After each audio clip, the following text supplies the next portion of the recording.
அவைக்கு வணக்கம். நன்றி. யாராவது ஒருத்தர் வணக்கம் அப்படின்னு முணுமுணுத்தா கூட அது ஒரு பெரிய விஷயம்தான். வணக்கம் மிகவும் அழகான சொல். பள்ளி குழந்தைகள் மட்டும் ஒரு தடவை வணக்கம்னா திருப்பி சொல்லணுங்கிற அவசியம் இல்லை. அதற்கு வணக்கத்திற்கு தகுதியான யாரை நோக்கி வணக்கம்னு சொன்னாலும் திருப்பி ஒரு வணக்கம் அழகான விஷயம். அவைக்கு வணக்கம். ஏன்னா இதெல்லாம் ரொம்ப அழகான பழக்கங்களை நம்ம விட்டு விலகி வந்துட்டோம். வணக்கம்னு சொன்னால் திருப்பி வணக்கம் சொல்கிறது ஒரு கூச்சத்தோடு இருக்கக்கூடிய ஒரு பயிற்சியாக மாறிப்போச்சு. அல்ல, இதில் கூச்சத்துக்கு எங்கேயுமே இடமில்லை. எல்லாருக்குள்ளேயும் இறைவன் இருக்கான், எல்லாருக்குள்ளேயும் தெய்வீகம் குடியிருக்கு. அப்போது எல்லாருக்குள்ளேயும் வணங்குவதற்கு தகுதியான மிகப்பெரிய பேராற்றல் இருக்குது. அப்படிங்கிறது தான் தமிழ் கலாச்சாரமாக ஒருவரை காலையில் சந்திக்கும் பொழுதோ, மதியம் சந்திக்கும் பொழுதோ, மாலையில் சந்திக்கும் பொழுதோ ஒரு வணக்கம்னு சொல்கிறோம். மிகப்பெரிய சந்தோஷம், மிகப்பெரிய ஆனந்தம், மிகப்பெரிய மகிழ்ச்சி. எத்தனை வார்த்தைகளை மீண்டும் மீண்டும் ஒரே பொருளை குறித்து சொன்னாலும் அதே தான். இனிவில் பொது நூலகத்திற்கு மிகப்பெரிய ஒரு வணக்கமும் நன்றியும். என்னை அழைத்தமைக்கு எனக்கே நான் ஒரு நன்றி சொல்லணும். அவங்க கூப்பிட்ட நேரம் ஆண்டவனால் ஒரு நன்னிமித்தமாக எழுதப்பட்ட நிமிடமாக இருக்கணும். வருகிறேன் அப்படின்னு வார்த்தை கொடுத்த அந்த நிமிடத்திற்காக எனக்கு நானே நன்றி சொல்லணும். கூட்டிக் கொண்டு வந்ததற்காக திரு நவஜீவன் அவருடைய குடும்பத்தார் அவர்களுக்கு மிகப்பெரிய நன்றியை சொல்லணும். இனுவில் மட்டுமல்ல என்னை அழைத்தது, இலங்கையில் இருக்கக்கூடிய தமிழ் மக்கள் எல்லோரும் சேர்ந்து அழைத்த ஒரு குரலாகத்தான் இது என் காதில் கேட்டது. போன வருடமே இங்கிருந்து அழைப்பு வந்த பொழுது, பணி நிறைவு பெறாத சூழலில் அரசு பணியில் இருக்கும் பொழுது கண்டிப்பாக வெளிநாடுகளுக்கு செல்வது என்பது ஒரு மிகப்பெரிய பலவிதமான கட்டுப்பாடுகளுக்கு உட்பட்ட விஷயம். பலரும் தவிர்க்க விரும்பக்கூடிய ஒரு விஷயம். நானும் அப்படியே தான் தவிர்த்தேன். இதுக்கப்புறம் இல்லை, மே மாதம் 31ஆம் தேதி பணி நிறைவு அடைந்ததுக்கப்புறம் ஒரு 35 ஆண்டுகள் ஒரு பெரிய கல்லூரியில் பணி செய்யக்கூடிய மிகப்பெரிய வாய்ப்பு, நல்ல குழந்தைகளை மட்டுமே பார்க்கக்கூடிய ஒரு சௌபாகியம் ஆண்டவனால் தரப்பட்டது. நல்ல குழந்தைகள்னு யாரையும் பார்க்கக்கூடிய வாய்ப்பே எனக்கு கிடைக்கல. அப்படி யாரையும் பார்க்கவும் இல்லை, அப்படி யாரும் இல்லைங்கிற விஷயம் அப்போ தான் புரிஞ்சது. நான் நினைக்கிறேன் யாரும் எந்த காரணம் கொண்டும் தூங்கிடக்கூடாது அப்படிங்கிறதுல ரொம்ப உறுதியாக இருக்காங்க அப்படின்னு. எல்லா நல்லவர்களையும் பார்க்கக்கூடிய அழகான ஒரு வாய்ப்பு. அந்த 35 ஆண்டுகள் முடியும் பொழுது இலங்கைக்கு வரக்கூடிய ஒரு நல்ல சந்தர்ப்பம். புதிய வெளிச்சம் அப்படிங்கிற ஒரு அழகான இயக்கத்தை தொடங்கிறதுக்காக தான் இத்தனை முயற்சியும். அந்த புதிய வெளிச்சத்திற்குள்ள ஒரு நல்ல விளக்காக இனுவிலினுடைய இந்த நூல் நிலையம் அமைஞ்சிருக்கு. நாம் வந்த உடனே சென்றது போகிற குழந்தைகளை பார்க்குறதுக்காக பள்ளிக்கூடங்கள் தான். வல்வை ஆகட்டும், அதற்கப்புறம் ஒன்றன் பின் ஒன்றாக மெத்தடிஸ்ட் ஸ்கூல் ஆகட்டும், ஹேலி காலேஜ் ஆகட்டும், ஒவ்வொன்றாக போயிட்டு வரும்பொழுதெல்லாம் இறங்கி வந்த உடனே திரு நவஜீவன் அவர்கள்கிட்ட தான் சொன்னேன், மணிமணியாக இருக்காங்க குழந்தைங்கெல்லாம், மணிமணியாக இருக்காங்க, கண்ணு பட்டுடும் போல் இருக்குப்பா, அவ்வளோ அழகான குழந்தைங்க, அவ்வளோ தங்கமான குழந்தைங்க, மணிமணியான குழந்தைங்க, 2 கையாலையும் பொத்தி பாதுகாத்து பத்திரமாக அடுத்த தலைமையை வளர்த்து கொண்டு போக வேண்டிய மிகப்பெரிய கடப்பாடு உங்களுக்கெல்லாம் இருக்குன்னு சொல்லிட்டே இருந்தேன். அங்கே அந்த குழந்தைகள் கிட்ட அதே கேள்வியை தான் நான் மீண்டும் உங்ககிட்டையும் கேட்கணும். வெளிச்சத்தில் புதியது என்ன, பழையது என்ன? வெளிச்சம் எப்பொழுதும் வெளிச்சம் தானே. யார் ஏற்றினாலும் விளக்கில் வரக்கூடியது வெளிச்சமாகத்தானே இருக்க போகுது. இல்லை புதிய வெளிச்சம் அப்படின்னு தனியாக ஒரு அடைமொழி ஏன் சேர்த்து கொடுக்கணும்? அப்படிங்கும் பொழுது அதனுடைய சத்தியத்தை உங்ககிட்ட சொல்கிறதுக்காக தான் நான் வந்தேன். என்ன பெரிய சத்தியம் அப்படின்னு சொன்னால், ஒரு இருண்ட குகைக்கு வெளியில் மிகப்பெரிய பிரகாசமான சூரியனை சந்தித்து விட்டு ஒரு இருண்ட குகைக்குள்ளே போக வேண்டிய காலத்தின் கட்டாயத்துக்குள்ளே சில சமுதாயங்கள் சில நேரங்களில் தள்ளப்படும். அப்படிப்பட்ட ஒரு கடுமையான காலகட்டத்தை தாண்டி வந்துட்டுருக்கீங்க வெளியில். அந்த இருண்ட குகைக்குள்ளே நிற்கும் பொழுது எத்தனை மன உறுதி வாய்ந்த மனிதராக இருந்தாலும், எத்தனை சவால்களை எதிர்கொண்ட மாவீரனாக மனது இருந்தாலும், இருண்ட குகைக்குள்ளே போயிட்டுருக்கும் பொழுது வரக்கூடிய ஒரு சின்ன சந்தேகம், இந்த இருட்டு நிரந்தரமோ அப்படின்னு வரக்கூடிய ஒரு சின்ன சலனம். இந்த இருட்டு நிரந்தரம் அல்ல அப்படின்னு தெரிஞ்சால் கூட குவிந்து பார்க்கும் பொழுது நமது கால்கள் எங்கே இருக்குன்னு கூட தெரியாத அளவுக்கு அடர்த்தியான இருட்டாக சில நேரங்களில் அது அமைந்து போகிறது உண்டு. இந்த அடர்த்தியான இருட்டில் நம்ம எங்கே நிற்கிறோம் தெரியாது, நம்ம பக்கத்தில் யார் நிற்கிறாங்கன்னு தெரியாது, யாராவது நிற்பாங்களான்னு கூட தெரியாது, நகர்றோமா இல்லை ஒரே இடத்துலையே நிலை பெற்று நின்றுட்டோமான்னு தெரியாது. புற இருட்டும் அக இருட்டும் ஒன்றாக சேர்ந்து மனது சோர்வடையக்கூடிய அந்த சூழலில் கண்ணு கட்டிய தூரம் வரைக்கும் மீண்டும் மீண்டும் இருட்டுக்குள்ளே தேடி தேடி பார்க்குறீங்க. ஆங்கில கவிஞன் மில்டன் ரொம்ப அழகாக சொல்வார், டார்க்னஸ் விசிபிள் அப்படின்னு சொல்வார். இருட்டில் கூட ஒரு வெளிச்சம் தெரியற மாதிரி ஒரு தன்மை இருக்கும். கண் அப்படி தேட ஆரம்பிக்கும், மனது அப்படி தேட ஆரம்பிக்கும். அப்படி ஒரு சமுதாயம் ஒரு இருட்டை தாண்டி முன்னோக்கி நகர்கிறோமா, தேங்கி போய் விட்டோமா, இருட்டு தான் வெளிச்சமாக போலியாக காட்சிப்பழியாக கண்ணுக்கு தெரியுதான்னு யோசிக்கும் பொழுது அந்த குகையினுடைய தொட முடியாத எல்லையில் ஒரு ஒற்றை புள்ளியாக ஏதோ ஒரு வெளிச்சம் தோன்றின அடுத்த நிமிஷம் மனதில் வெளிச்சம் பொங்கி பிரவாகமாக கொட்டும். அந்த காலகட்டத்தில் இருக்கக்கூடிய ஒரு 50-60 ஆன நபர்கள், 40 ஆன நபர்களாக கூட இருக்கலாம். உங்களுடைய முழங்கால் உயரத்திற்கோ அல்லது இடுப்பளவு உயரத்திற்கோ இருக்கக்கூடிய அடுத்த தலைமுறை உங்கள் கூடிய இந்த இருட்டுக்குள்ளே வந்த தலைமுறையாக இருக்கலாம். அந்த குழந்தைகள் உங்ககிட்ட நீங்கள் ஒரு நிமிடம் அந்த ஒரு மின்மினி பூச்சியினுடைய சின்ன ஒரு பொட்டு வெளிச்சத்தை பார்த்த அடுத்த நிமிஷம் உங்கள் சிலிர்ப்படையும் உடல். உங்கள் உடல் சிலிர்ப்படையும் போது அந்த சிலிர்ப்பு உங்கள் உடல் பூரா பரவி உங்களுடைய ஒற்றை விரலின் நகக்கண் வழியாக வழிந்து போய் உங்கள் விரலை பிடிச்சிட்டு இருக்கக்கூடிய குழந்தையினுடைய உடலுக்குள் மின்சாரமாக பாயும். அந்த சிலிர்ப்பு தாங்காமல் நீங்கள் சிலிர்த்து நிமிரும் பொழுது உங்கள் குழந்தை கேட்கலாம், அண்ணாந்து பார்த்து உங்கள் முகம் எங்கேயோ இருக்குன்னு இருட்டுக்குள்ளே அதுவாக யூகித்து கேட்கக்கூடிய ஒரு கேள்வி, என்ன பார்த்தீங்க அப்படின்னு.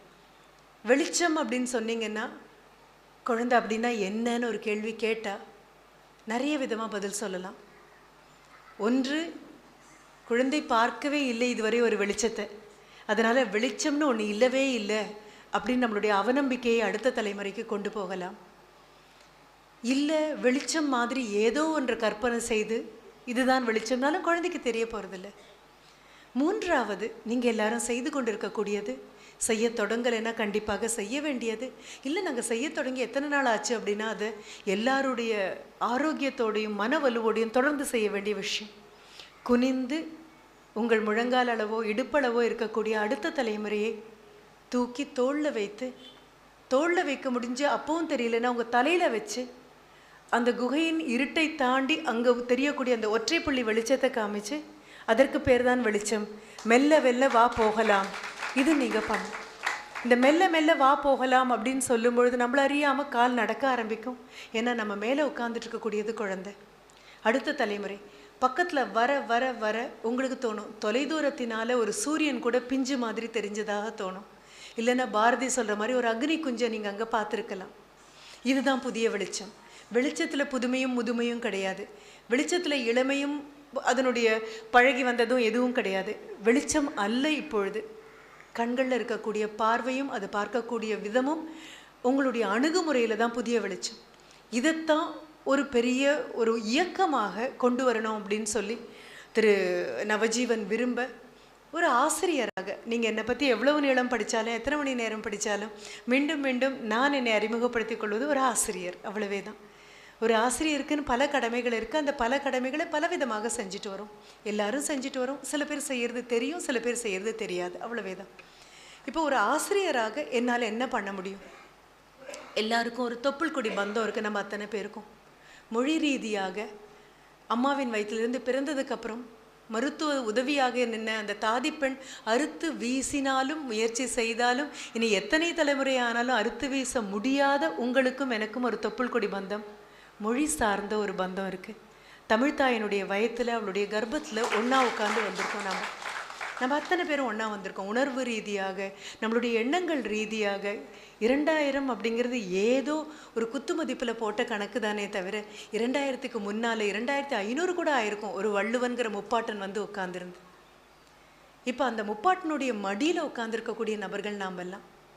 அந்த முப்பாட்டனுடைய அவனுடைய தாடி முடியை மெதுவாக தடவி கொடுத்துட்டு அவன் கன்னத்தில் சாஞ்சவங்க நம்ம காதில் சொல்லக்கூடிய 1330 குரல்களையும் முணுமுணுக்கக்கூடியதையும் ஏதோ வாரிசு உரிமை கேட்டு போராடி எல்லா விதமான நீதிமன்றங்களையும் இறங்கி ஏறி போராடி பெற்ற ஒரு பெரிய உரிமையை பிரகடனப்படுத்துறது தான் இந்த புதிய வெளிச்சம் அப்படிங்கிற இந்த அமைப்பு. எல்லாரும் ஒரு மொழியில், ஒரு கலாச்சாரத்தில், ஒரு உணர்வில் நிற்கிறோம். சில நேரங்களில் சரித்திரம் சில பேனாக்களை எடுத்து சில தவறுகளை எழுத புறப்படும். சரித்திரம் எழுதிய தவறுகள் எல்லாம் சத்தியங்களும் அல்ல, அது சாஸ்வதமும் அல்ல, நிரந்தரமும் அல்ல, கடந்து போகும். கடந்து போனதுக்கப்புறம் இப்படிப்பட்ட சம்பவங்கள் மனதிலிருந்து அழிய போகும், மாறப்போகும். ஆனால் இது வடுவாக என் மனதில் நின்று போச்சுங்கிற ஒற்றை காரணத்திற்காக அடுத்த தலைமுறைக்கு விரல் கொடுக்க மாட்டேன் அப்படின்னு மறுக்கக்கூடியது சரியான ஒரு முடிவு அல்ல. அந்த முடிவை நீங்கள் எடுக்காததுக்கு காரணம்தான் ஆகாயத்துக்கும் பூமிக்குமாக நிற்கக்கூடிய இந்த இணுவில் நூலகம். ஏதோ கிருஷ்ணன் மட்டும்தான் விஸ்வரூபம் எடுப்பான்னு யார் சொன்னாங்க? நூல் நிலையங்கள் கூட விஸ்வரூபம் எடுக்கும். ஆண்டவனை விட அழகான விஸ்வரூபங்களை நூல் நிலையங்களால் எடுக்க முடியும். அஸ்திவாரம் முதல் மேலே இருக்கக்கூடிய அந்த 2வது மாடி வரை உங்கள் அத்தனை பேருடைய உழைப்பு, உங்கள் அத்தனை பேருடைய உணர்வு, உங்கள் அத்தனை பேருடைய ஆசாபாசங்கள் அத்தனையும் ஒத்தொத்த செங்கலாக வச்சு இழைச்சி இழைச்சி சிமெண்ட்டை பூசி கட்டப்பட்ட ஒன்று. இது கல்லாலும் செங்கல் சுண்ணங்களால் கட்டப்பட்டதுன்னா நான் இல்லைன்னு சொல்வேன். உணர்வுகளால், மொழியின் மேலே இருக்கக்கூடிய பாசத்தினால, வாசிப்பும் சுவாசிப்பும் இனுவில் மக்களுக்கு ஒரே விஷயமாக இருக்கிறதுனால சில பேர் சுவாசிப்பாங்க, நீங்கள் வாசிக்கிறீங்க, அவ்வளவே தான். இதில் ஒரு பெரிய வித்தியாசம் ஒன்றும் இல்லை. உங்கள் அத்தனை பேர் மூச்சையும் நிறுத்தணும் அப்படின்னா நூல் நிலையத்தை இழுத்து முடினா போதும், அத்தனை பேருக்கும் மூச்சு அடைப்பு வந்துடும். அந்த அளவுக்கு நேசித்து நேசித்து வளர்க்கக்கூடிய இந்த இனுவில் நூல் நிலையத்திற்கு புதிய வெளிச்சத்தோடு வருவதற்கு எனக்கு மிகப்பெரிய வாய்ப்பு. அது என்னுடைய மிகப்பெரிய சுபிட்சமாக நான் பார்க்குறேன். வாசிப்பு அவ்வளோ சுலபமான விஷயமா என்ன?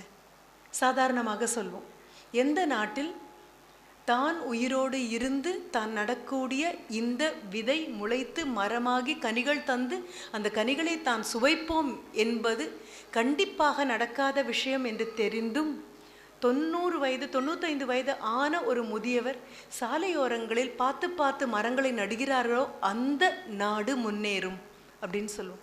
இப்போ நீங்களும் நானும் வாசிக்கிறது, நீங்களும் நானும் சுவாசிக்கிறது, நீங்களும் நானும் உண்டது, நீங்களும் நானும் குடித்தது, இது எதுவும் நாம் போட்டு விளைஞ்சது அல்ல. நமக்கு முன்னால் போன நபர்கள் நாம் வரப்போகிறோம் அப்படின்னு ஏதோ ஒரு யூகத்தினால, ஏதோ ஒரு உள்ளுணர்வுனால எதையோ உருவாக்கி இருக்காங்க.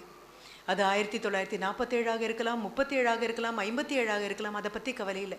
2016 அக்டோபர் மாதம் 1ஆம் தேதி இந்த நிமிடம் நீங்களும் நானும் ஏதோ ஒரு தவத்தில் ஈடுபட்டிருக்கிறோம் அப்படிங்கிறது மட்டும்தான் சத்தியம். என்ன தவம்? புத்தகங்களை கொண்டாட போகிறோம், வாசிப்பை கொண்டாட போகிறோம், வீடு வீடாக இந்த வாசிப்பை கொண்டு போக போகிறோம். வீட்டுக்குள் வாசிப்பு வந்தாச்சுன்னா ஒவ்வொரு அறைக்கும் இதை கொண்டு போக போகிறோம். ஒவ்வொரு அறைக்குள்ளே இந்த வாசிப்பு வந்தாச்சுன்னா ஒவ்வொரு மூலைக்கும் கொண்டு போக போகிறோம். ஒவ்வொரு மூலைக்கும் இந்த வாசிப்பு வந்தாச்சுன்னா ஒவ்வொரு நபருக்கும் கொண்டு போக போகிறோம். 6வது விரலாக புத்தகங்கள் இன்று முதல் முளைக்கும் அப்படின்னு ஒத்துக்கலாம். எங்கள் உடம்பை விட்டு பிரிக்க முடியாத ஒரு விஷயமாக புத்தகங்கள் வரும். சரி, புத்தக வாசிப்பு என்ன? வா என்றால் வந்தேன் அப்படின்னு ஓடி வரக்கூடிய ஏதோ மூலையில் இருக்கக்கூடிய ஒரு மாந்திரீகர் வா என்றவுடன் வரக்கூடிய குட்டி பூதம் அல்ல. வாசிப்பு கிடைக்கிறதெல்லாம் ரொம்ப கஷ்டமான காரியம். அதனால தான் சொல்லுவோம், படிப்பு வாசனை கூட இல்லை அப்படின்னு சொல்லுவோம். ஏதோ சுவாசம் சம்பந்தப்பட்ட